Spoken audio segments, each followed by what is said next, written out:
Hey, what's up, guys? JC here. What is it? Friday today? Man, it's been busy. Hey, but you know what? I wanted to talk about something because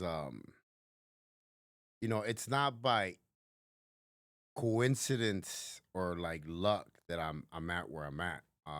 And God has a lot to do with a lot of my stuff now. But so when I was in federal prison, I was getting ready to come home, and I was trying to figure out what I was gonna do for a living. Like I was trying to figure out where I was gonna work. Like I was really trying to plan. If you follow me, you know that I'm a planner. I like to plan. I like to write it in different colors. I like to see it every day, every day, every day, because it just does something for me, in my brain. Um, it helps me multitask. So I've always been like that. One of the biggest things that one of my cellmates used to get mad because I used to write my schedule on the locker. And he used to get really mad because he used to say, like, we do the same thing, we eat the same thing. And I was like, no, no, no. You do the same thing, you eat the same thing. Like, I would always dream that I would be somewhere else. I would always have my schedule. And that's just how I lived. I planned.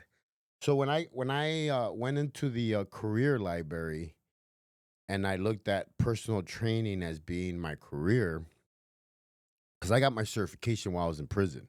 I became a certified personal trainer while I was in prison. It gave me something to hold on to when I came home, and I think that's very important. I think that's why I do what I do. That's why I go into the prisons and help these men either plan or become personal trainers or just you know uh, not get in trouble. But I came home with something in my hand. So when I was planning on coming home, I think I was about a year to the door. I started doing some research, and I was doing research in the areas in Phoenix, like where were the areas, highest paid areas where people were hiring personal trainers. And Biltmore was one of them. Fountain Hills was another one. There was areas in Chandler. I knew I was coming home to the halfway house on Roosevelt, so I said, "Okay, the Biltmore area is down the street," and I pretty much planned it. I planned where I needed to try and focus to try and get a job. And when I went looking for jobs, I went to that expensive gym on Camelback. I think it's Camelback and 32nd Street. I think it's called the Valley, something like that. Then 24 Hours was right there on Camelback. There was LA Fitness. Lifetime wasn't around yet, but it was all certain little pockets of gyms in the Biltmore area. That's the area where people in that time were paying anywhere from 50 to $100 an hour for personal training. And I ended up getting a job at LA Fitness in the Biltmore area, right here on 24th Street in Camelback. And I mean, not to toot my own horn or anything, but I killed it. I'm very hardworking. I'm very, I guess you could say, locked in for work. I like to work, and in 6 months, I became their master trainer. And a year later, they let me go because they found out that I was opening up my own gym, and I ended up opening my own gym. And it was all because of the area where I started. Because when I started at the LA Fitness, a lot of those clients that I had picked up from this area ended up leaving with me when I left. Um, I ended up opening up my own gym, and it was okay until it wasn't okay. I had silent partners that at the time weren't so silent no more, and they were always there. They ended up pushing me out.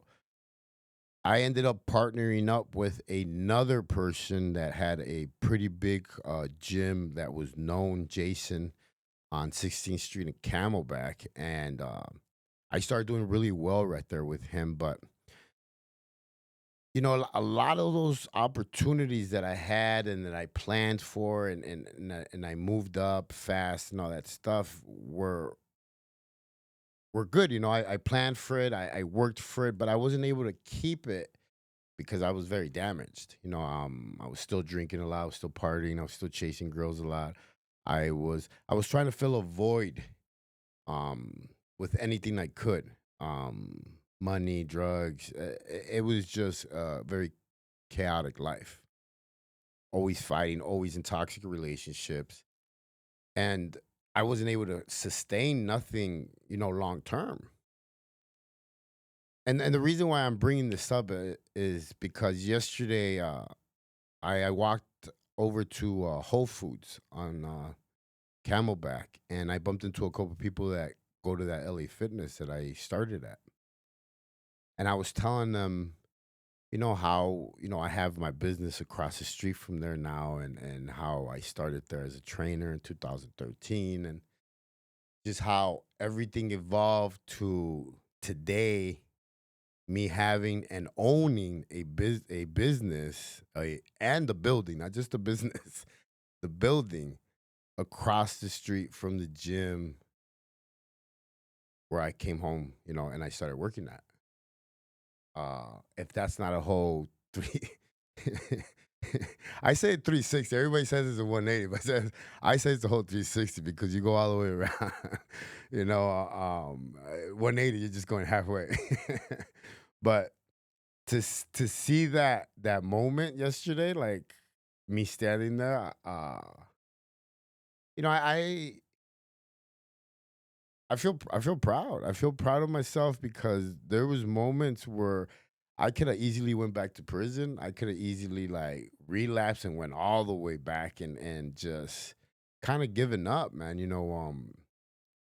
I've had to learn how to deal with a lot of stuff that I never was equipped for because I never had, I guess you could say like a male role model in my life to teach me what a real man is supposed to look like or be like, and it's why I was like a mess my whole life. That's why I think it's so cool that I get to be part of this program, be the man program with Dominique and ASU, and be able to teach a class to men. Because we struggle with a lot of things, and I don't think we speak about them because we feel ashamed or embarrassed. Identity, emotions, healing. There's a lot of stuff that if we share that we're feeling it somewhere, or we're called like too. I forgot what they call it. I dated a girl once. She told me that over emotional or something. like males are not supposed to like cry or have feelings or get hurt. Like we're supposed to be numb, and that's what's causing like all the craziness. Like this is what's causing like people hurting men. I believe people hurting men. I believe that people hurt people because people are hurt, so they don't know what else to do. They hurt other people. Um, it's it's why I'm doing the work that I'm doing. People don't realize I've been a one man show for the past 7 years. And it's gotten to the point now where the foundation is created now. We are a nonprofit, all that stuff. But like it's gotten to the point now where I do need help. Um, Tomorrow we start going into the juvenile prison. Up it's up by Lewis. We'll be there every Saturday with the young men. We have, I believe, 30 young men that signed up. We'll be there at 8 a.m. till 10 p.m. And it's going to be like a 50-50. It's going to be classroom and fitness. And they're going to learn about reading labels, food, but they're also going to learn about discipline, habits, emotions, tough questions. Men need other men to feel accountable, to build up, and to be called out. This is why, I'll keep talking about it until I blue, guys. This is why gangs are so successful in prison. This is why gangs are successful on the streets. they give these men, these broken men, a uniform. They give these broken men an identity. They give these broken men a purpose. Yes, it's all bad, but this is what they give them. But it's because these men haven't been taught, and that's the goal, is to go in there and teach these men that they all have their own purpose. They all have their own discipline, their own habits. They all have them. You know, I've always called myself a good student, a good warrior, a good soldier. But I always had bad teachers, bad leaders, you know, s- bad men in my life. I didn't know what a man was supposed to look like, or what he was supposed to act like or talk like, or what, because the first man in my life, my dad, abandoned me. The second man in my life, my mom's brother, was the person that molested me, raped me, drowned me, beat me. So those were my blueprints. Those were my, I guess you could say, the closest thing that I saw to what a man should be. I was just lucky enough, I guess, that I had two loving sisters that just, no matter how damaged I was, they loved me. I had close to 13 girl cousins that always made me feel special, always made me feel like, I don't know. They just, my cousin Carolina passed away not too long ago, and it was, that was a tough one, a tough one to swallow, because I don't share too much about my personal life, my daughters, my family, but Carolina was one of the few in my really big family that was always kind to me, and always showed me that she loved me. Um, she was struggling with a lot of stuff too, so no, I've had so many people, loved ones, friends, acquaintances, pass away from either addiction, or the prison life, or sickness, that they're my biggest why I keep doing this, why I keep going in to some of the dangerous prisons, or why I keep going in, no matter if they tell me no, because now I don't get treated nice everywhere I go. Sometimes the staff doesn't believe in the message. The staff doesn't believe that these men could change, because I go into some dangerous yards. But I don't believe that. I believe that every man could change, every person could change. I believe that people make mistakes, um, damage people, hurt other people, and sometimes those mistakes are irreversible, and we have to deal with them. There's been mistakes that I've made that are barely catching up with me now, and it is what it is. You have to deal with it. My my son Rudy right now, he's very mad, very very mad, and I haven't been able to really talk to him, or get to know him more, because he's mad that I haven't been there, that I wasn't there, and it's been tough to try and practice what I preach. You know what I mean? Because I go into all these prisons, I teach men and this, but I haven't been able to do it with my son. So I pray that one day God will soften his heart out, and we'll be able to sit down as a father and son, and for him to be my biggest protege, for him to be my legacy, what a man should truly be. Not only just through faith, but like emotional, and how he carries himself, how he treats people, everything, man. How you do everything is how you live, man. And you know, I've noticed that in me, because a couple years ago, my anger was so beyond that it was crazy. Like I didn't realize I was living like that for so long. Like, just mad because this guy didn't hurry up, or mad because this did, like, it was just constant. And it was so refreshing the other day. one of my clients, the client has been client that's like my father, Steve, that's been with me the longest out of everybody. Um, I overheard him telling Ken, "Man, have you seen how mellow JC has been now these past couple months?" And it's because I've learned to live life on different terms now. I'm not on survival mode now. I am on purpose mode. I get up. I have certain things I need to get done, non-negotiable stuff. Then I have other stuff that I need to get done. Um, but I wake up with a purpose, and I believe that all men should have that.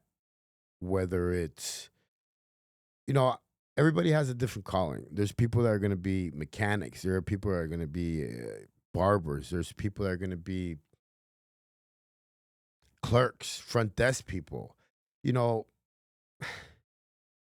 not everything has to be a show. And that's what I used to tell my clients when they used to diet because they used to complain so much about the food not tasting good, not being this, not being that. And I said, look, you're eating for a purpose. Like, not everything needs to be a Hollywood like show. Like, not everything has to be a blockbuster hit. Like, there's times where you know, yeah, the food doesn't taste that great, but it's serving the purpose. It's serving. You want to get big, right? You want to get strong, right? You want to get lean. You have to eat.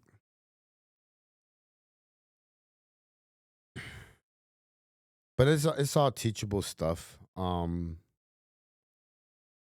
Yesterday at the ASU class where we spoke, it was introduction to corrections. And I introduced myself and prisons I've been to, and I told them, you guys are studying this in a textbook. I'm gonna give you some lessons on real life because I studied it in the cell for 17 years. I gave them the difference between a soft officer being walked all over and pretty much end up doing whatever they want them to do to being too hard of an officer to disrupting the system and making something bad happen one day. Um, it's stuff that I guess you could say it's gonna have to be learned hands on, but I think it's pretty cool that they bring people in like myself now to speak to them to so they could learn a little bit more because for them the outside window is just a bunch of criminals, killers, robbers, rapists, whatever, just locked in there. They don't realize that it's just a bunch of men, fathers, sons, grandfathers, people that have made mistakes. And don't get me wrong, yes, there is people that belong in there. Yes, I've sat to some next to them. But there's a lot of people that have made mistakes that deserve a second chance. There's a lot of good people in there. A lot of good people that just need a little bit of time to heal and to be taught how to do that because a lot of them don't even know how to do that. They don't. It's taken me 7 years to get to where I'm at, guys. 7 years, and that's because like I was, I was done. I had tried everything under the sun. I had tried rehab centers. I had tried gang programs, federal programs. I had tried everything, man, and I was like, Why can't I function out here?" But in prison, I was, what they call dangerous in prison. You're a warrior. You're dangerous in prison when you're on a schedule, when you're sticking to your routine, when you're sticking to your workouts, reading your books. Like people respect that in prison when they see an inmate that has a routine that he sticks to it, whether he's with someone or by himself. And you'll always see these guys by themselves because they've been doing it for so long. 20, 30 years, no non-negotiable. Like if they go on lockdown, they work out in their cell. You respect these guys inside because they are living different than everyone else inside. Believe it or not. Not everybody works out in prison. Not everybody is there's a lot of people in prison that are mad. Mental health is big. Like there's a lot of people in there that are just miserable. You got people that'll eat their whole time that they're eating. They're there. They get overweight. They get diabetic. They get sick. You got people that'll watch TV all day. You got people that'll chase dirty magazines, dirty pictures all day, every day. You see people. I guess you could say at their weakest because you see what they're chasing. And in prison, I was completely different. I didn't chase nothing. I worked out. I even had me time. I would play cards on Fridays. I played chess. So I had to figure out how I could turn that system into a system out here for myself. And that's what I did. I started eliminating things that I knew were no good for me. And I finally made the decision to say no. They asked me the other day, what's the best version of yourself? And I said, the best version of myself is discipline, the disciplined version. Because like if I don't learn to say no to certain things that I want to say yes to, then I'm never gonna be able to say no to it.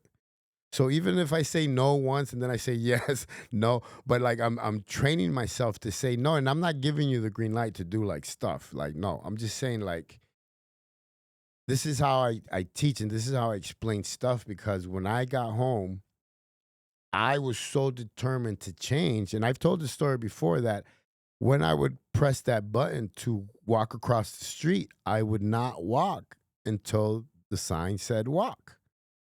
And that's how I started. My second one was me not turning at the turn where it said no left hand turn by my apartments because I would always turn right there because it was easier instead of going around. But one day I said, no, I'm not going to do that no more. I'm going to go around and not, break the law. And I started doing that. And guess what? I do it without even thinking now. I don't need I even get ready because I come around the other way instead of coming around the front way. So like practice, I don't think practice makes perfect. I think practice gets you in a better position to be able to learn, uh, react. One of the bigger things that I have seen in myself in these past couple months is my emotional growth, like my maturity and emotions. I was a child for a very long time. I was a child that if didn't he didn't get his way, he would get mad, he would get violent. And so much of that has changed in me. And I noticed this about myself because like I'm noticing how calm I'm starting to learn to be. Yesterday, uh me and my wife got into a little heated argument and I went to go sleep on the sofa. Lucky for me, I got a really comfortable sofa. I went to go sleep on the sofa and I wake up. My cat is in between my legs and my dog is like right. I have an Australian Shepherd, Molly. She's tiny, but she was right by my neck on the sofa. And I wake up. The old me would have gotten really mad, really, really mad because I wasn't really an animal person. I wasn't a dog person. Like I just wasn't into that. Like I don't know. But waking up and seeing my animals like so like attached to me, so like I guess they have a lot of love for me. My cat in the morning cries so much when I'm leaving because she wants me to pet her. She wants me to spend time with her. The same thing with my dog. And these are all relationships that I learned to have, and I learned to have them because my wife's family and her, they're all, big dog and cats and just animals. Um, but at the beginning, it used to bother me a lot when I first moved in with her. When I first, it was. it was a lot for me. A lot of stimulation in my brain, a lot of noise, a lot of sorry, shouldn't say that word. But make sure you bleep that out. But learning to even be kind to animals has been a process that I've had to learn. My old my first dog Rocco passed away recently, and that was tough. That was tough because that was my very first dog, and he taught me a lot. You know, he taught me a lot. I had really good moments with him, and it was one of the biggest recommendations by my psychiatrist was for me to get a dog, to experience unconditional love, and that's what I got. That's what I got. Um, I don't think I'll ever be able to have a house without a dog in there or without an animal. My goal now, when I build that ranch up north and on those 4 acres, is I want to have a place for animals to go to, like a rescue. I want to build something like a safe haven, almost like like a rescue center for anything, dogs, cats, horses, anything that needs help. Because you know, the softer my heart gets, like the more I see how damaged and hurt we are. We hurt kids, we hurt animals, we just we hurt people and everything. And I guess you could say, since I was a fighter my whole life, I have something to fight for now, and that's what I want to fight for. My name's JC. It got pretty deep, huh? I'll catch you guys on the rebound.